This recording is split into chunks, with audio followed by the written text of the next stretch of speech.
প্রসব বেদনায় ছটফট করছেন এক নারী, কিন্তু পাহাড়ি দুর্গম এলাকায় নেই কোনো গাড়ি বা ভালো রাস্তা। বাধ্য হয়ে বাঁশ আর কম্বল দিয়ে একটি অস্থায়ী স্ট্রেচার বানালেন প্রতিবেশীরা। সেই স্ট্রেচারে করেই ওই নারীকে কাঁধে নিয়ে পাহাড়ি আঁকাবাঁকা পথ আর ঘন জঙ্গল পাড়ি দিলেন গ্রামবাসী।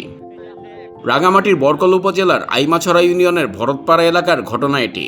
সেখান থেকে প্রায় 10 কিলোমিটার দুর্গম পাহাড়ি পথ পায়ে হেঁটে ওই নারীকে নিয়ে আসা হয় জুরাছড়ি উপজেলা স্বাস্থ্যকেন্দ্রে। পুরো পথ আসতে সময় লাগে প্রায় 2.5 ঘন্টা। শনিবার সামাজিক যোগাযোগ মাধ্যমে এই যাত্রার ভিডিওটি ছড়িয়ে পড়ে। তবে স্বস্তির বিষয় হলো, ঠিক সময় হাসপাতালে পৌঁছানোর পরপরই ওই নারী একটি সুস্থ সন্তানের জন্ম দেন। চিকিৎসকরা জানিয়েছেন, বর্তমানে নবজাতক ও মা দুজনই সম্পূর্ণ সুস্থ ও নিরাপদ রয়েছেন।